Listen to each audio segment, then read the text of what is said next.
संतोष देशमुख यांच्या हत्येत प्रमुख आरोपी असलेल्या सुदर्शन गुले, महेश केदार आणि जयराम चाटे याच्या जबाबातून विविध खुलासे समोर आलेले आहेत. प्रतीक गुले याने सरपंच देशमुख यांच्या तोंडावर लघवी केली. संतोष देशमुख यांच्या छातीवर प्रतीक गुले याने पळत येऊन दोन्ही पायांनी उडी मारली, असा जबाब सुदर्शन गुले याने दिला. प्रतीक गुले याने सरपंच संतोष देशमुख यांना छातीत लात मारली, असा जबाब महेश केदार याने दिला. Gas pipe, culture wire, plastic pipe, fibre काठीने देशमुखांना मारहाण केली.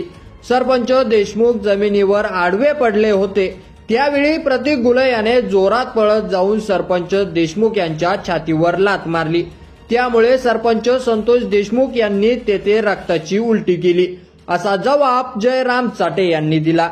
आम्ही सरपंच संतोष देशमुखाला मारहाण करून स्कॉर्पिओ गाडीमध्ये बसवले आणि जयराम वगळता आम्ही सर्वजण स्कॉर्पिओ गाडीत बसलो. जयरामने स्विफ्ट गाडी घेतली. आम्ही दोन्ही गाड्या घेऊन गंगामाऊली साखर कारखान्याच्या पाठीमागे कच्च्या रस्त्याने टाकळी चिंचोली शिवारात आलो. त्या ठिकाणी दोन्ही गाड्या थांबवून सरपंच देशमुखाला खाली उतरून उघडं करून त्याला लाकडी काठी, पांढऱ्या रंगाच्या प्लास्टिकचा pipe, culture wire, gas pipe अशा हत्यारांनी 2 तास मारहाण करत होतो. त्या दरम्यान जयराम चाटेच्या मोबाईलवरून विष्णू चाटेशी माझे 2 ते 3 वेळा बोलणे झाले. विष्णूने मला सांगितले की त्याला असा मारा की आपली दहशत कायम राहिली पाहिजे. त्यावेळी प्रतीक गुलेने पाठीवर झोपलेल्या सरपंच संतोष देशमुख यांच्या तोंडावर आपले पॅन्टची चिप खाली करून लघवी केली.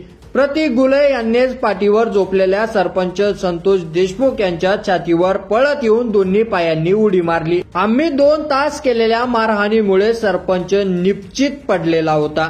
आम्ही स्विफ्ट गाडी तेथे सोडली. त्यानंतर मारहाण केलेल्या ठिकाणावरून संतोष देशमुखाला स्कॉर्पिओ गाडीमध्ये घेऊन आम्ही कच्च्या रस्त्याने निघालो. दिवस असल्याने आम्ही काळेगाव शिरूर शिव येथे एका तुरीच्या शेतात थांबलो आणि अंधार पडण्याची वाट पाहत होतो. तेथे जयराम चाटेला मी सांगितले की सरपंचाला कपडे घाल. त्यावेळी मारहाण करताना सरपंचाचे काढलेले कपडे त्याला पुन्हा घातले.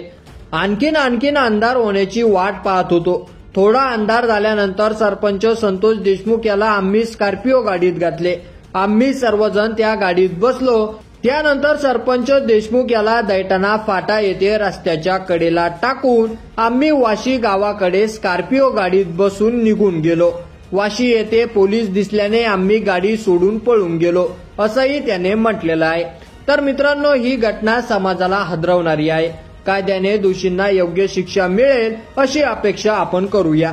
या प्रकरणावर तुमचं मत काय आहे कमेंट करून आम्हाला नक्की कळवा. आणि असेच नवीन व्हिडिओ पाहत राहण्यासाठी आपल्या मराठी एल्गार या युट्यूब चॅनलला सबस्क्राईब करा. धन्यवाद.